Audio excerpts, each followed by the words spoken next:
गया, इसको तो मैं बताती हूँ। अंकिता आगे तुम इतना टाइम दिल्ली में सर आपका ऑर्डर। अंकल जी, आप इस हालत में 10 फ्लोर चढ़कर आए? साहब और क्या करता, मैं तो फोन पे मेम साहब से कहा था कि नीचे आकर ऑर्डर ले लो, लेकिन उन्होंने मना कर दिया और कहा कि मैं कंप्लेंट कर दूंगी। अगर मेरी कंप्लेंट हो जाती साहब तो मेरी तो नौकरी चली जाती है साहब, इसलिए मजबूरी थी जैसे तैसे करके ऑर्डर लेकर आया हूँ आपका। साहब मेरे पास और कोई काम तो है नहीं, बस यही नौकरी है जिससे गुजारा करना पड़ता है। तो साहब आपको तो मालूम है टांग खराब है मेरी, तो जल्दी कोई नौकरी भी नहीं देता, बस यही काम करके अपने भी बच्चों का पेट पाल रहा हूँ साहब। ये मेरी मजबूरी है साहब, इसलिए डर था कि नौकरी छूट जाएगी। कैसे आया हूँ ये मैं ही जानता हूँ साहब। और साहब आप देख लीजिए कैसे भी करके मैं आपका ऑर्डर लेकर आया हूँ। मानता हूँ देर हो गई मुझसे, लेकिन माफ़ कर दीजिएगा, मेरी शिकायत मत कीजिएगा वरना मेरी जॉब चली जाएगी। मैं आपके हाथ जोड़ता हूँ साहब। अंकल जी, हो सके तो हमें माफ कर देना, हम आपकी मजबूरी नहीं समझ सकते ना, इसलिए अगर आप फोन पे मेरे को बता देते कि आपकी ऐसी हालत है तो मैं नीचे ही लेने आ जाता आपसे ऑर्डर। कोई बात नहीं साहब, मेरे साथ तो अक्सर ऐसा होता ही रहता है।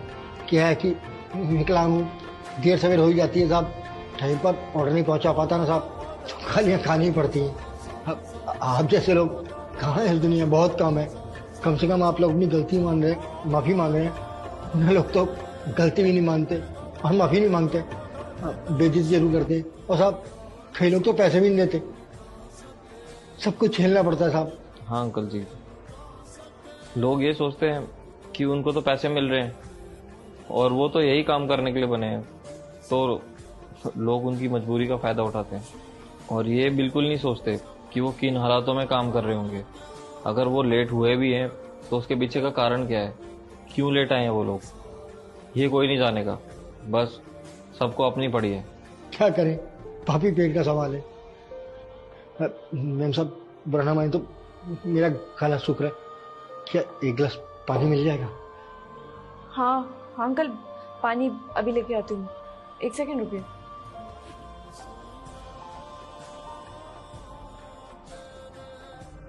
ये लीजिए अंकल। बहुत बहुत धन्यवाद।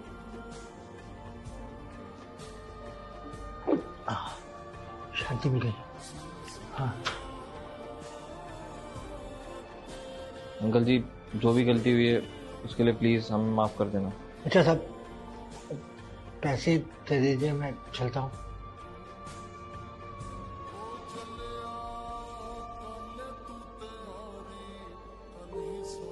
अंकल जी ये लीजिए।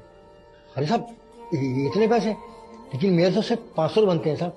अंकल जी देखिए, हम अपनी गलती को तो नहीं सुधार सकते, लेकिन हाँ आपकी थोड़ी सी मदद जरूर कर सकते हैं। ये पैसे देकर हमारा थोड़ा सा दिल हल्का हो जाएगा। अरे साहब ऐसी तो कोई बात नहीं है, आपने माफ़ी मांग ली, बस इतना ही काफ़ी है। अंकल जी प्लीज़ ये पैसे रख लीजिए ना, मुझे ऐसा लगेगा कि आपने मेरी बदतमीजी के लिए मुझे माफ़ कर दिया। अंकल जी हो सके तो प्लीज़ मेरे को माफ़ कर देना। वैसे मेरी गलती माफ़ी के लायक तो नहीं है, पर फिर भी आप बड़े हैं अंकल जी, प्लीज़ अपना बच्चा समझ के मेरे को माफ़ कर देना। अगर मुझे पता होता कि ये हालत है तो मैं कभी भी आपको ऊपर नहीं बुलाती। ठीक है, आप चाहो इतना कह रहे हैं तो ले लेता हूँ। बहुत बहुत धन्यवाद। आप जैसे लोग इस दुनिया बहुत कम है, मजबूर की मजबूरी समझते हैं। बहुत बहुत धन्यवाद। माफ करना अंकल जी, हमसे बहुत बड़ी गलती हुई। कोई बात नहीं बेटा, आप लोगों को माफी मांगने की क्या जरूरत है। आप लोगों को तो पता ही था कि मैं विकलांग हूँ, अनजाने में तो किसी से भी गलती हो सकती है, आप लोगों की क्या गलती है। अच्छा मैं चलता हूँ और जल्दी से जल्दी औरों के भी ऑर्डर पहुँचाने की कोशिश करूँगा, क्योंकि आप जैसे अच्छे कस्टमर सब नहीं होते, कई लोग तो बेइज्जती करेंगे। अच्छा खुश रहिए।